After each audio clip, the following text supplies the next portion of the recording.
Hola a todos. Bueno, esta semana vamos a continuar con el acompañamiento pedagógico. Vamos a estar realizando los horarios de consultas habituales, terminamos la mesa de examen y vamos a estar también subiendo las diferentes grabaciones de los diferentes textos que nos faltan para terminar con el programa de la materia. En esta oportunidad vamos a estar trabajando el texto de Vanina Papalini, Culturas terapéuticas de la uniformidad a la diversidad. Bueno, Vanina Papalini es licenciada en Comunicación Social de la Universidad Nacional de Córdoba, es especialista de Filosofía y Crítica de la Cultura, es magíster en Comunicación y Culturas Contemporáneas, doctora en Ciencias Sociales en la Universidad de Buenos Aires y posee un doctorado en Ciencias de la Información por la Universidad de París 8 de Francia. Es investigadora del CONICET y justamente tiene como tema principal de investigación culturas terapéuticas, el cuidado de sí y las subjetividades contemporáneas. Este artículo es publicado por una revista española. Recuerden siempre que este texto va a estar ligado a la última parte del programa de la materia, es decir, la unidad 3, que tiene que ver con subjetividad neoliberal, específicamente el punto 3.3, que tiene que ver con los aportes del campo psi en sus diferentes vertientes a la constitución de subjetividades contemporáneas, culturas terapéuticas, medicalización y nuevas modalidades de identidad. Si nosotros nos detenemos un poco a ver las diferentes imágenes que aquí tenemos, ustedes advertirán un conjunto de propuestas que se fueron multiplicando en los últimos años, tanto en nuestro país como en otros lugares del mundo. En general, estas formas culturales terapéuticas son de fácil acceso para todos nosotros, consisten en libros de autoayuda, recursos de coaching, talleres, seminarios y otros que ofrecen a las personas diferentes técnicas para solucionar sus problemas y alcanzar la felicidad. La cultura terapéutica, entonces, en términos generales, puede ser pensada como un dispositivo de adecuación de la subjetividad a las exigencias actuales de la sociedad capitalista. Por eso es que vinculamos culturas terapéuticas con neoliberalismo y hablamos de proceso de subjetivación en contextos neoliberales. Su cometido esencial es dar soluciones a las dificultades del sujeto en el mundo, pero concibiendo estos desajustes y contradicciones como problemas del sujeto consigo mismo. Por eso apela al tema de responsabilidad individual. Al mismo tiempo, los diferentes cursos de acción que proponen lleva a renovar la adhesión a la sociedad instituida. Vamos entonces a trabajar ahora con esta perspectiva general para poder enmarcar específicamente el texto de Papalini respecto a cómo en la sociedad aparecen frases tales como quiero sentirme bien o cómo puedo ser feliz, que son dos expresiones frecuentes que remiten a un sustrato de insatisfacción y deseos de bienestar de amplios grupos humanos. Por eso la autora señala que las sensaciones de malestar y las impresiones de su insuficiencia emergen en comparación con ideales de bienestar asequibles pregonados en los discursos sociales. Este ideal tiende al logro del wellness, asociados a la salud, el optimismo, el éxito. El término wellness, que es un término en inglés, apunta a englobar todas las facetas de la vida, emocional, social, económica. El wellness, podemos decir que además de estas facetas emocionales, sociales, económicas y espirituales, lleva a repensar elementos laborales, elementos de salud ambiental en general. Aquí la autora diferencia el wellness del fitness. Si bien el wellness involucra al fitness, el fitness es tomado como una buena forma física, por lo general se adquiere como resultado de una nutrición adecuada, de prácticas de ejercicios físicos moderados, pero que hacen a la sensación de retomar energía y a un descanso apropiado. Sin embargo, el wellness justamente es más y se asocia a lo que es un estilo de vida. Yo retomo acá algunos elementos que, por ejemplo, aparecen en algunas páginas de internet de qué implica la práctica del wellness. Entonces, por ejemplo, aparecen estos. El wellness significa mayor eficacia laboral. Seremos más capaces de tomar decisiones complejas, más creativos, estaremos más concentrados y tendremos una mayor resistencia al estrés. Más energía, nos sentiremos en forma, superaremos los episodios de cansancio más fácilmente y afrontaremos las situaciones cotidianas con más vitalidad. Estar bien con uno mismo y con los demás. Mejorará nuestro humor, nos sentiremos en armonía en nuestros entornos y facilitará las relaciones sociales. Por eso es que justamente la autora retoma este vocablo en relación a promesas de un bienestar maximizado y un estado muy semejante a la de la felicidad. Por lo tanto, estas modalidades culturales, estos ideales de bienestar, siempre estimulan la necesidad de estar bien en todo momento, aun cuando las condiciones sean adversas y reclamen otros procesos. Acá estamos hablando de condiciones de vida que pueden reclamar otros procesos en relación, por ejemplo, a pérdida de trabajo, duelo por la muerte de una persona querida. A nivel subjetivo, la exacerbación de este ideal promueve el registro de la falta, en tanto falta de entusiasmo, falta de vitalidad, falta de juventud. Las carencias son generalmente identificadas por el propio agente, es decir, hay un autocontrol constante de las maneras en que nos sentimos, de nuestras emociones, y estas formas identificadas por los agentes se realizan comparando los estados habituales con los estándares normales y de lo bueno enaltecidos en la cultura general, ¿no? Por lo tanto, la autora señala que los estados inferiores a lo óptimo son escasamente tolerados y por ende se generaliza la sensación de malestar, creando demandas de prácticas y productos terapéuticos dirigidos tanto al tratamiento de experiencias dolorosas o sufrientes, ya sea psíquicas o físicas, como así también a alcanzar un mayor grado de bienestar y plenitud. Por lo tanto, baja bastante el umbral de tolerancia al dolor o al malestar, que lo vamos a ver más adelante porque está retomado. Asimismo, Papalini señala que para muchos autores esta demanda de bienestar y de felicidad, esta compulsión al optimismo constante y el rechazo de emociones que pueden ser consideradas paralizantes, como la tristeza, la vacilación, la introspección, el cansancio, es movilizada por lo general por los intereses de la industria farmacológica o biomédicas que se expresan en los medios masivos.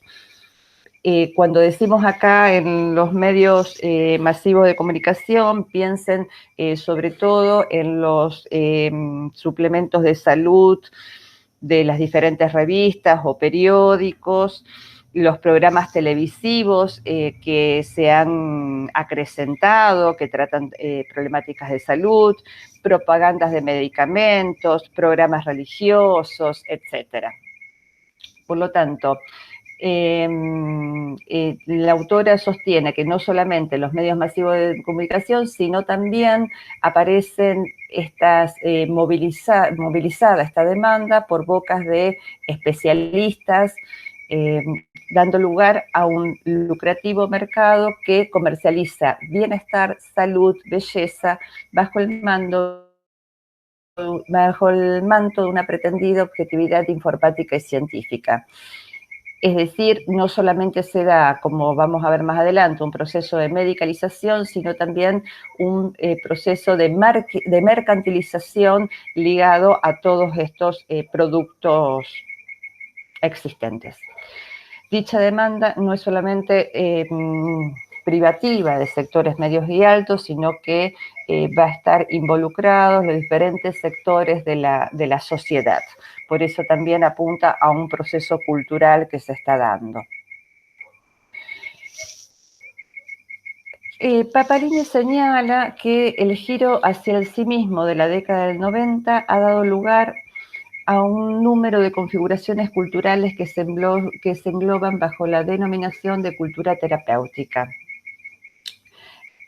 Me detengo acá, ¿por qué? Porque lo que podríamos marcar en relación con este giro hacia el sí mismo es la inclinación a escrutar justamente la propia interioridad, las emociones, los sentimientos, los afectos, enfatizando justamente la búsqueda personal de un sí mismo singular, de un sí mismo más auténtico, que por un lado nos diferencia, pero por otro lado nos incluye dentro de un proceso cultural de conformación de subjetividad neoliberal.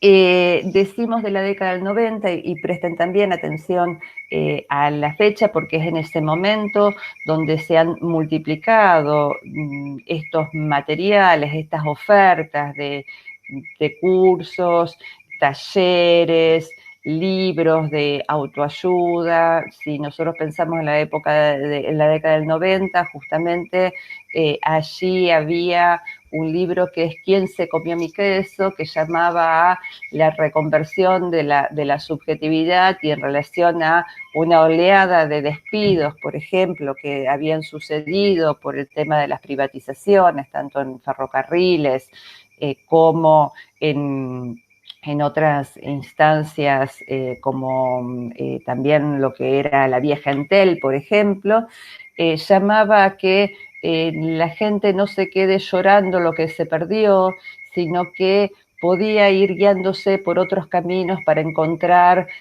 un futuro mucho más prometedor, ¿no es cierto? Y esto es lo que podemos incluir dentro de los primeros libros de ayuda terapéutica que hicieron boom en nuestro país. Sin embargo, lo que habla el autor es que el concepto de cultura terapéutica tiene un significado que es diferente de acuerdo al campo disciplinar donde provenga la definición.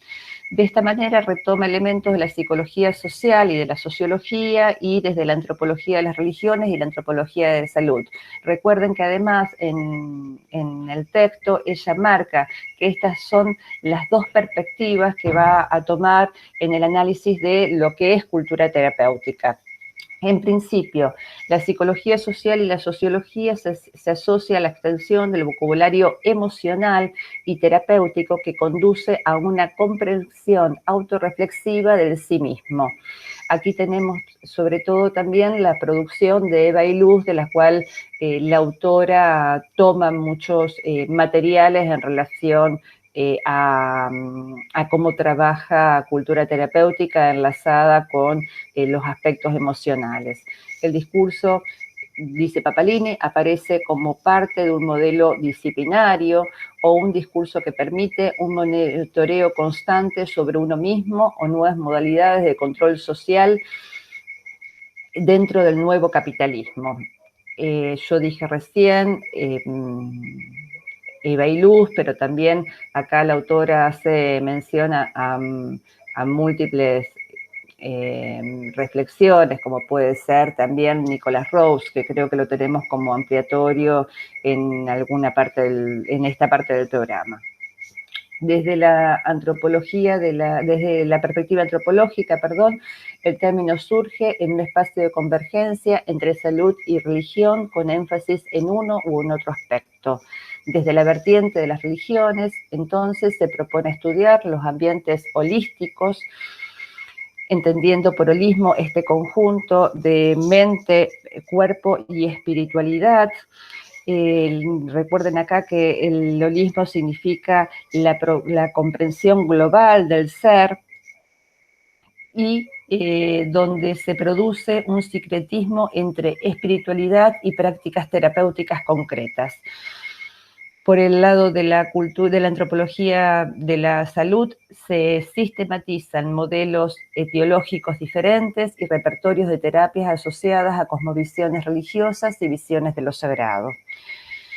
Por último, aquí la autora señala que en este sentido la categoría de configuraciones etnomédicas permite comprender mejor las complementariedades que implican la combinación frente a un mismo episodio de enfermedad de estrategias terapéuticas diversas. En este sentido, refiere a cómo se dan las complementariedades, por ejemplo, de biomedicina y psicoterapias conjuntamente con medicinas tradicionales como xamanismo o curanderismo o medicinas religiosas que consisten en prácticas rituales o formas curativas de la Iglesia católica, evangélica o afroamericanas, por ejemplo. También pueden confluir allí medicinas alternativas como la New Age, la reflexología, el yoga, las terapias de vidas pasadas, el Reiki u otras. Asimismo, también puede combinarse todo esto con autotratamientos, automedicaciones o medicinas caseras en relación a prácticas terapéuticas de legos. Para ello va a situar una definición de lo que ella entiende como culturas terapéuticas. El párrafo es uno solo, yo lo fui desagregando en virtud de que me parecía que podía ser más claro para detenernos específicamente en estos aspectos. En principio, las culturas terapéuticas, Papalini las entiende como una amalgama de discursos, saberes legos y expertos, prácticas y creencias científicas y religiosas que conciben al malestar subjetivo y la dolencia física como un sufrimiento inaceptable o solo admisible en un nivel muy bajo. Para ello proponen una serie de recursos para estar bien de manera permanente. Son recursos de apoyo subjetivos inmediatamente disponibles en la sociedad a los que se acceden sin intervención de un dispositivo experto. En este sentido, prestemos atención allí porque justamente la inexistencia de un dispositivo experto hace también a la caracterización de lo que son las culturas terapéuticas. Si nosotros antes habíamos visto los procesos de medicalización, donde la figura del médico, en tanto quien inducía, digamos, y tenía un saber sobre ciertas afecciones que se leían en términos médicos respecto de las vidas de los sujetos, acá ya justamente se prescinde de este saber experto para que el individuo se introduzca dentro de estas perspectivas y técnicas de bienestar. Tienden al cuidado de sí mismo y bajo el imperio de las distintas culturas terapéuticas se amplía el rango de lo que considera patológico. Justamente tengamos en cuenta que antes dijimos cómo bajaban el umbral de sensación del malestar, digamos, en relación con un ideal de bienestar bastante alto. Por ejemplo, lo que dice ella específicamente respecto de por qué se considera lo patológico es que tanto la enfermedad como la vejez o la fealdad, la tristeza, al igual que la angustia o la timidez, pueden, para las culturas terapéuticas actuales, concebirse como anomalías o estados no deseados de los sujetos. Los problemas se vuelven resolubles dentro de un mercado terapéutico que ofrece armonización, tratamiento, sanación, nuevos estilos de vida, belleza, salud y bienestar. En este sentido, Papalini insiste en que no existe una única cultura terapéutica y que las variaciones que se encuentran en este plural, que son las culturas terapéuticas, pueden establecerse analíticamente a partir de las consideraciones de 4 dimensiones transversales, que es lo que específicamente ella va a abordar en este texto, que es el cuerpo, la subjetividad, el tratamiento y las prácticas del cuidado de sí, los modelos jerárquicos de relación que promueven. Por otra parte, las configuraciones culturales terapéuticas de las sociedades occidentales y occidentalizadas son fuertemente homogéneas en cuanto a las 2 primeras dimensiones de análisis, es decir, en cuanto al cuerpo y la subjetividad, y se diferencian a partir del análisis de las otras 2 dimensiones, es decir, de los tratamientos y prácticas del cuidado del sí y de los modelos jerárquicos que promueven. Recordemos también que aquí lo que Papalini señala es que este estudio es válido en relación con las culturas occidentales. Ya las culturas orientales tendrían otro tipo de problematización que la autora no está retomando. Entonces, respecto a uno de los ejes que plantea, una de las dimensiones que plantea en Papalini, podemos comenzar por el tema del cuerpo. Se señala entonces que hay independencia de la naturaleza en la determinación biológica por una triple vía: rechazo al dolor, rechazo a la decrepitud del paso del cuerpo, rechazo al aspecto físico dado. Estos aspectos, para Papalini, son contemplados en las culturas terapéuticas y se asocian con cirugías estéticas para redefinir apariencias y géneros. Piensen también que hay 2 cuestiones se me ocurren. Por un lado, la cuestión del dolor y la cuestión de la decrepitud del paso del tiempo, piénsenlo que Freud en El malestar de las culturas lo pone como instancias fundamentales del ser humano y del proceso cultural y civilizatorio. Mientras que acá justamente no los pone como una limitación, sino es algo que aparece contemplado en la cultura terapéutica para justamente rechazarlo, ¿no? Y proponer un estado de bienestar. Y también cuando ella trabaja estas instancias, cómo aparece también todo un modelo de cirugías estéticas, por ejemplo, para evitar el paso del tiempo, ¿no?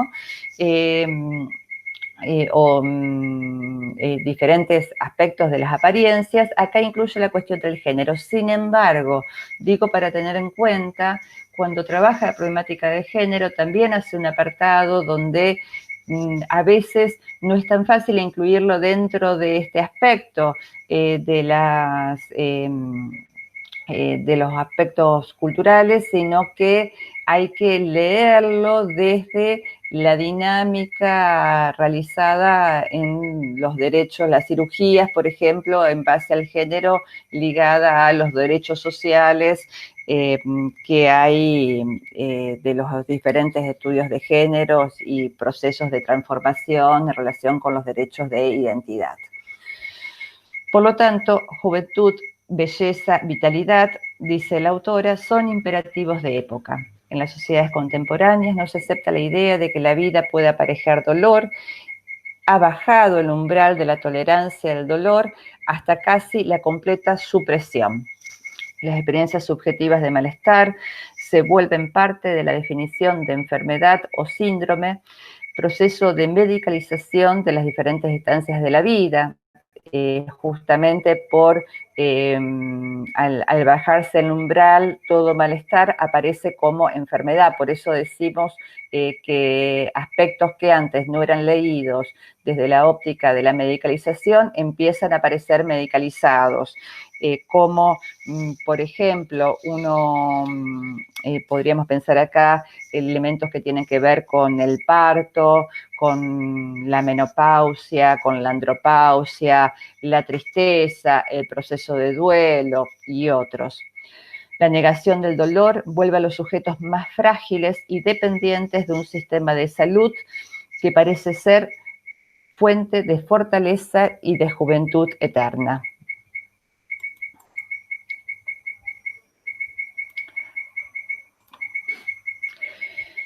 Por lo tanto, el sujeto se considera, para Pappalini, o hay que considerarlo preso de tecnologías corporales, en las cuales invierte tanto capital económico como capital psíquico, ya sea en productos farmacéuticos que organizan la nueva economía emocional bajo la relación dominante de costos-beneficios. Se trata entonces de maximizar los resultados, minimizando el esfuerzo y el involucramiento propio. En este sentido, la autora señala que ya el esfuerzo y el tiempo que implicaría, por ejemplo, seducir a alguien para tener una relación sexual, en este esquema de costos-beneficios, lo que implica menos esfuerzo para el sujeto es, por ejemplo, tomarse una pastilla y inmediatamente obtener la excitación sexual. O en vez de pasar por ese padecimiento de angustia y tristeza que implica ante diferentes situaciones de la vida, un proceso de maduración, lo que existe es se recurre a productos farmacéuticos como calmantes o antidepresivos para pasar rápidamente ese proceso de vida que estamos teniendo. Se torna obligatorio cuidar y mejorar el cuerpo, a tal punto de que todo ese arreglo se torna responsabilidad del sujeto y es repudiable o criticable. En este sentido, por ejemplo, la obesidad aparece como algo, digo, uno de los ejemplos clásicos que se toman porque en relación a este problema lo que se va a cargar o se carga el sujeto con esa culpa. Piensen que hay programas tan terribles como La Cuestión de Peso, ¿no? Donde también el sujeto ahí es responsable de ese cambio en su cuerpo y ya no puede ser leído las dificultades que puede haber con bajar el peso con otro tipo de características, por ejemplo, la crítica a un sistema de alimentación de la sociedad capitalista o alguien que no le interesa bajar de peso, sino que allí todos estamos compelidos justamente a cumplir con estos ideales de belleza, de cuerpo, de bienestar, que se esgrimen culturalmente. Por lo tanto, reconvertir el cuerpo para satisfacer el deseo parece el imperativo de la libertad. Tengamos en cuenta acá como también se juega esto dentro del proceso neoliberal. No obstante, la autora pone allí un cuestionamiento que es para entender, porque lo que sostiene es que dada la performatividad de esas representaciones culturales de las que hacía alusión anteriormente, sería necesario para Pappalini preguntar si se intenta satisfacer allí el propio deseo o si no es, por sobre todas las cosas, satisfacer el deseo del otro como ese otro de culturales implantados en este nuevo formato cultural.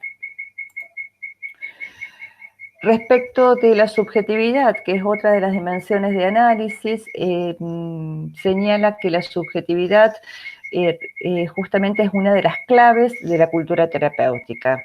Lo terapéutico no solo refiere para Pappalini a la dolencia física, sino un conjunto de prácticas orientadas al bienestar general, que incluyen una dietética y una profilaxis psicofísica continua. Recordemos también en este punto que cuando está trabajando una noción de la dietética, no solamente implica un acto alimentario, es decir, aspectos ligados a la nutrición, sino que refiere a un conjunto de medidas que implican necesariamente el cuidado del cuerpo y que redunda en el cuidado del alma, constituyendo de esta manera ciertos estilos de vida. El bienestar, por lo tanto, es una sensación, un sentimiento, donde la noción de wellness es asimilada a un estado de plenitud personal, de salud y de equilibrio emocional.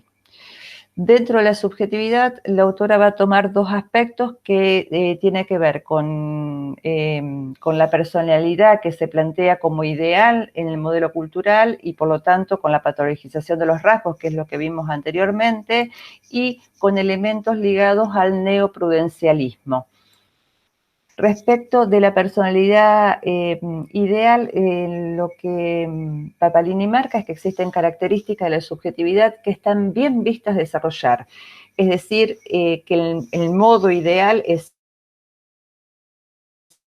ser proactivo, optimista, cambios, creativos, autosuficientes, simpáticos, etc.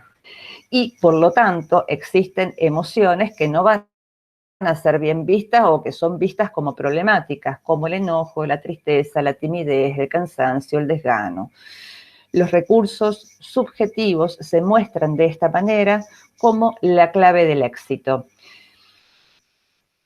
Pensemos en esto también ligado a lo que hablábamos anteriormente de capital humano, ¿no? Cuando trabajamos el texto de Foucault. Por lo tanto, Papalini sostiene que todas las dimensiones cotidianas, ya sea familias, amigos, vida íntima, trabajo, van a ser objeto de análisis y de tratamiento terapéutico, con su consecuente sistema de mercantilización. Por otro lado, cultivar la subjetividad, lejos de ser un proceso reflexivo en búsqueda de una autonomía, es un requerimiento del mundo en que se vive y de la esfera productiva. Por eso lo que estamos ligando allí es cómo esto tiene que ver con procesos o cambios introducidos en las formas neoliberales del capitalismo. Dice, el ser y ser de cierta manera es un mandato dirigido a un individuo aislado y desguarnecido, donde el éxito y el fracaso son sus propias responsabilidades. Fíjense que esto está justamente describiendo las formas del empresario de sí mismo. Cuando no son suficientes las terapias alternativas, las constelaciones, las prácticas reflexivas, se recurre a los psicotrópicos para restaurar el humor o una falta de energía psíquica, y esto implica, digamos, estar constantemente en el mejor tono posible y evitamos detenernos. Respecto al neoprudencialismo, la autora sostiene que la continua revisión subjetiva y el control de las emociones que producimos se asocia con este neoprudencialismo que se refiere a que el sujeto se autorregule, se autoprovea, es decir, que él mismo tiene la capacidad de previsión y precaución constante. En ese sentido, el neoprudencialismo se convierte en una nueva modulación de la gubernamentalidad neoliberal que desplaza las funciones públicas y las vuelve objeto de acciones privadas, enmascarando los condicionamientos estructurales y las determinaciones sociales que limitan al sujeto y al mismo tiempo enfatizan su capacidad individual, podríamos decir, de resolver con sus propios recursos personales las múltiples contingencias que le presentan el modo de funcionamiento del capitalismo a nivel social y económico. La supremacía de la subjetividad toma la forma de una filosofía idealista que desdobla el sujeto en un cuerpo y un alma, verdadera sede del yo. Ese neoidealismo insiste en la premisa de que el pensamiento, las psiques o las representaciones dominan, conducen y modifican la materia. Por lo tanto, la resolución de los problemas y el cumplimiento de los deseos apelan a la imaginación, la concentración y la aptitud personal. En este tipo de pensamientos, en su forma racional, destacan las capacidades latentes de la inteligencia, los atributos del carácter, y en su vertiente religiosa apelan a nociones tales como energía, la fuerza de las representaciones mentales y un sinnúmero de creencias variables según las doctrinas o religión que se profese. Si el sujeto puede por sí solo entonces modificar sus condiciones, se vuelve responsable por y culpable de estas mismas condiciones. Si los padece pero no cambia, es porque no se lo propone con la suficiente decisión y compromiso. Por lo tanto, acá tenemos también algo que apela bastante al formato de la voluntad, ¿no? Volvemos a eso, bajo diferentes variantes de lecturas de la misma. Respecto de las otras dimensiones que tienen que ver con las terapias y las creencias,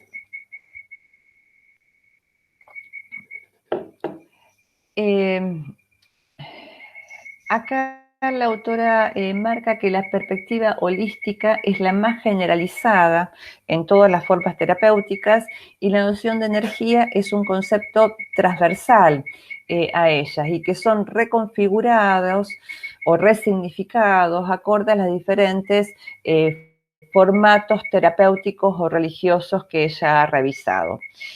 La perspectiva holística, entonces, decíamos, refiere a la concepción de la existencia de un todo integrado, el sujeto como un ser completo, interrelacionado en las diferentes partes y en comunicación e intercambio constante con el mundo que habita. No es posible entender las partes por separado.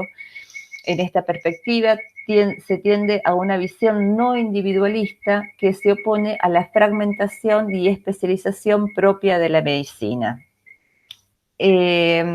Dentro de esto, lo que vamos a encontrar es un conjunto de críticas también a lo que es el modelo biomédico, en relación a que hay el modelo biomédico va a ser criticado porque va a haber una fragmentación de la visión del sujeto, hay un descreimiento de las verdades y eficacias de la ciencia occidental, hay cierta convicción de que la verdad y eficacia de las ciencias de la verdad y en la eficacia de las ciencias occidentales.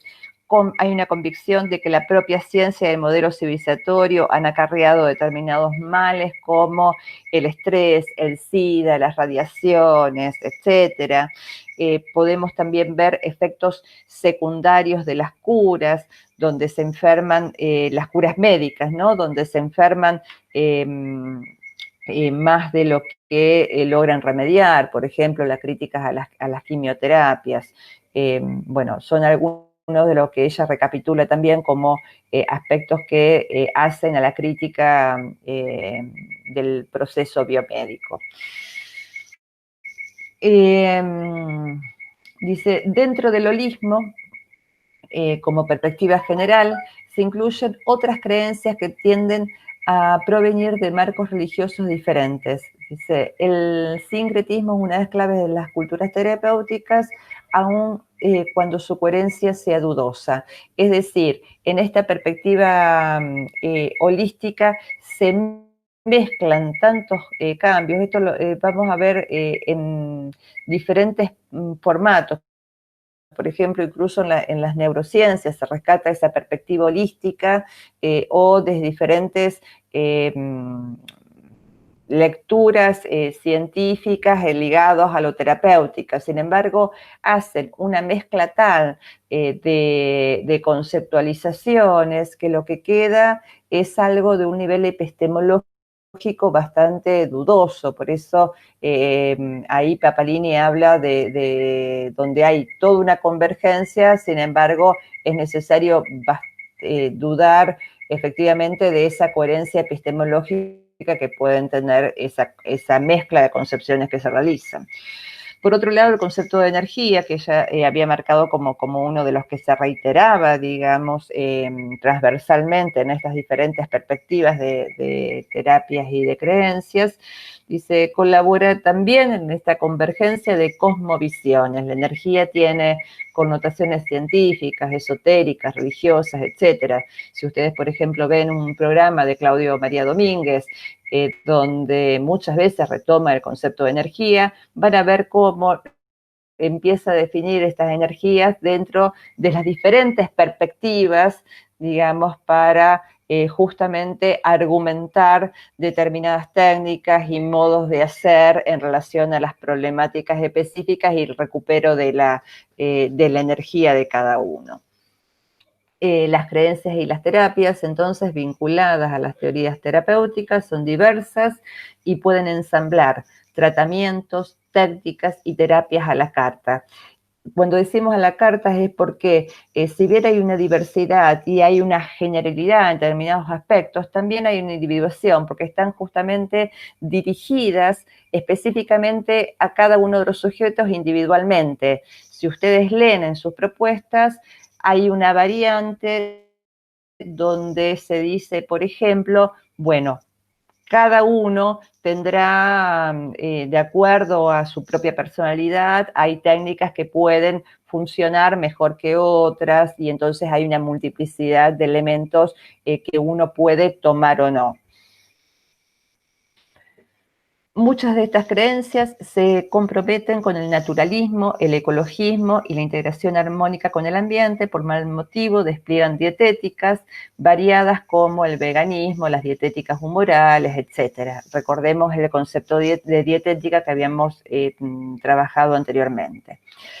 La generalización de las culturas terapéuticas produce un cuestionamiento al modelo biomédico, que es lo que anteriormente decíamos, y debilitan, por lo tanto, la autoridad médica. El autoconocimiento y el cuidado de sí lleva a un cuestionamiento de la prescripción médica en base a que el paciente pierde el control del tratamiento, no participa de la curación, el cuerpo del paciente se transforma en un objeto y no se escucha el padecimiento. Críticas que, por cierto, podemos compartir. Lo que pasa es que esas críticas están asimiladas para traccionar en función de una modalidad de formato asequible para todo el mundo y sin la utilización de saberes científicos específicos. Por último, entonces, el bienestar es justamente la meta que se define integralmente en relación al holístico también. Finalmente llegamos a la última de las dimensiones que propone Papalini y es donde el asprestamiento societal, la autoridad y el funcionamiento de los grupos terapéuticos. Lo que la autora va a señalar allí que los modos de relación y figuras de autoridad asociadas a las culturas terapéuticas pueden ser agrupados en 4 tipos: individualista, autogestionario, coordinación experta y discipulados. Los modelos de relación van a estar justamente estos 4 modelos que ella va definiendo, ¿no? En relación a la dependencia, la interdependencia o el individualismo. La dependencia la marca en relación a lo que es el médico, el chamán o la figura que allí se apreste a guiar el proceso. La interdependencia la va a tomar sobre todo más en relación con los aspectos de ayuda solidaria, que pueden ser con o sin guía experta, y el modelo independiente es justamente el modelo individualista, que es el que primero entra a definir. Recordemos también que justamente Papalini señala que en relación que este aspecto del de la relación con las autoridades y lo que es las terapias y creencias son los aspectos que hacen a mayor diferenciación de los diferentes elementos de las culturas terapéuticas. Entonces, en relación a la primera propuesta, que es la individualista, que ella la señala como salir adelante por sí solo.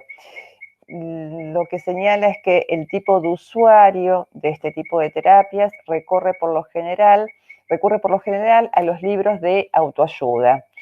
Se acude a un grupo terapéutico, se acude a un grupo terapéutico, lo hace específicamente buscando una solución a la problemática que él tiene. Por lo tanto, son también usuarios que se asocian más a las creencias del management, utilizan por lo general el coaching o buscan resolver el problema de estrés mediante la meditación, el tai chi u otro tipo de terapias de ese estilo. Este grupo de individuos, ¿no? Afirma que el poder es propio, está ligado con la consigna generalizada del yo puedo o más precisamente, señala Papalini, el yo puedo solo. La única fuente de autoridad es el mismo sujeto y el tipo de relación y concepción de autoridad es extremadamente individualista y compatible con la lógica de la competencia salvaje. El modelo de ayuda mutua autogestionario, allí lo que la autora señala es que se tiene una lógica de funcionamiento horizontal y participativo. El apoyo proviene de la relación entre los participantes en el encuentro y el diálogo. Pensemos acá bueno, con qué grupos estamos pensando, porque en esto existe, podríamos decir, una amplia gama de organizaciones e instituciones, como por ejemplo Alcohólicos Anónimos, violencia contra las mujeres, violencia familiar, grupos de ayudas a adictos a las drogas, padres que han perdido un hijo, es decir, de acuerdo a los problemas, muchas veces son los grupos que se van armando. Por eso ella dice que son grupos de ayuda mutua, perdón, no me acuerdo si había leído esto, cuando decía, bueno, que participan en el encuentro y el diálogo y por lo tanto generalmente el intercambio que se da es algo que se toma como una regla general del grupo, es decir, se suele acordar antes cómo se va a discutir y cómo va a participar cada uno en el grupo en función del respeto, del intercambio y del discurso de cada uno de los individuos. Dice, son grupos de autoayuda sin importar el tipo de terapia que sea la que se provea. Se intercambian experiencias, recursos, saberes. Buscan paliar lo que es experimentado con un padecer. Esto es también algo que los caracteriza, ¿no? Y dice, el preciado bien de la compañía ayuda a trabajar las demás aficiones y la propia relación entre los participantes colabora en relación con la salud y el bienestar individual que deviene de una práctica colectiva.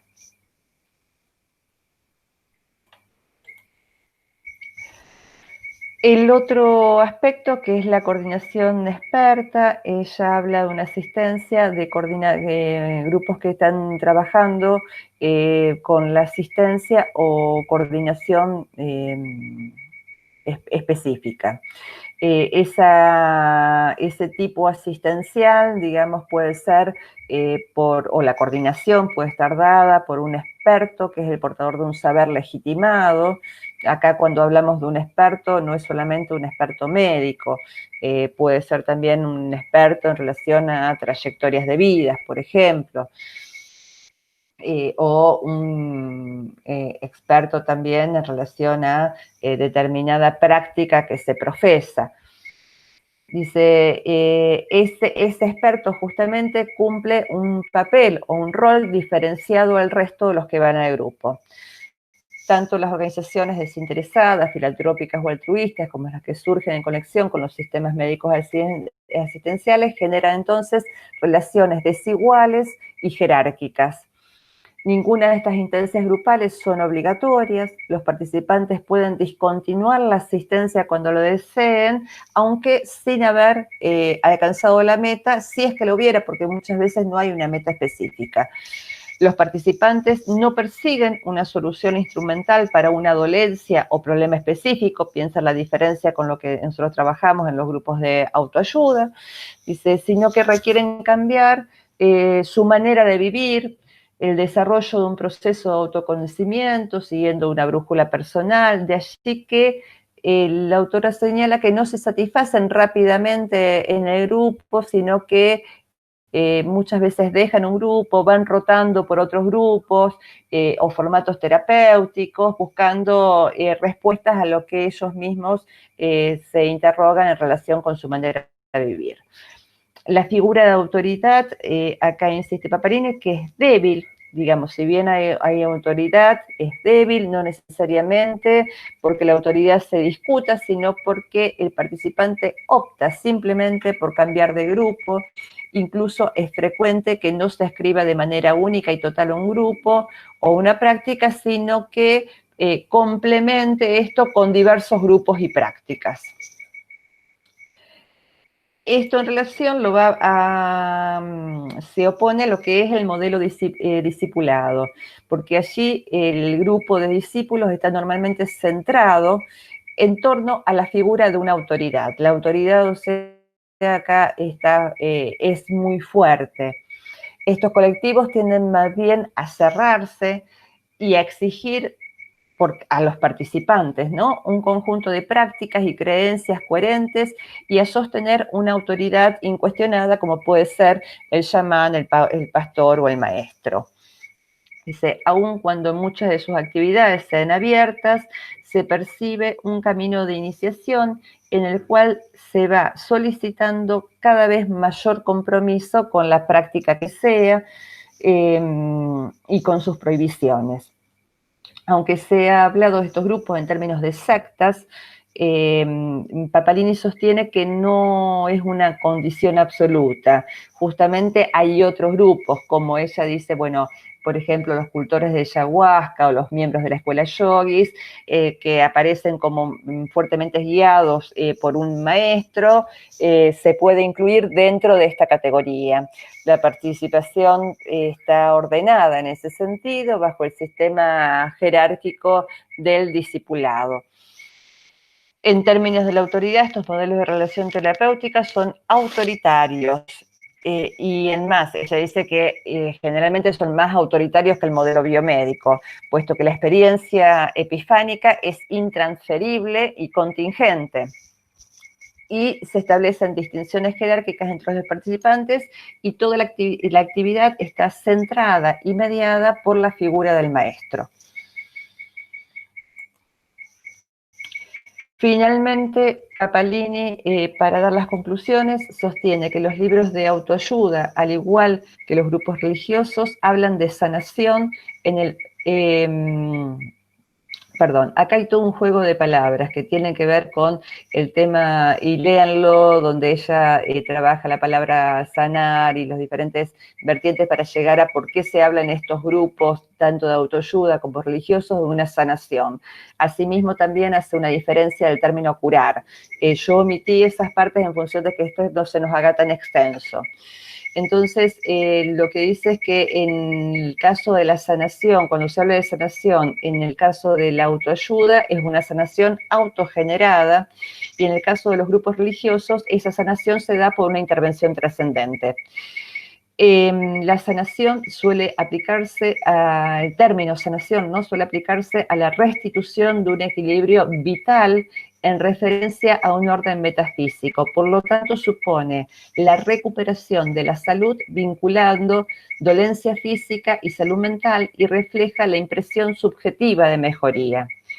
A diferencia de lo que es la cura. Él ya dice que Por otra parte, los grupos de ayuda mutua hablan más de tratamientos y están más orientados entonces hacia una perspectiva de la cura y hacia las relaciones de interdependencia. En este sentido, ella diferencia el término curar, término que significa para Papalini aplicar con éxito a un paciente los remedios correspondientes a la remisión de una lesión o dolencia. Por lo tanto, a diferencia del sanar, el curar, señala la autora, supone una implicación entre dos personas, por lo tanto, implica una relación de cuidado, ¿no? Y esto lo diferencia fuertemente de los grupos anteriores. Por último, en esta diferenciación que está haciendo los diferentes formatos, la autora sostiene que a medio camino entre ambos se encuentran los grupos terapéuticos con un coordinador experto o un mediador que no llega a convertirse en un gurú. Es decir, oscilan entre ambas posibilidades, entre los aspectos de la sanación y el curar.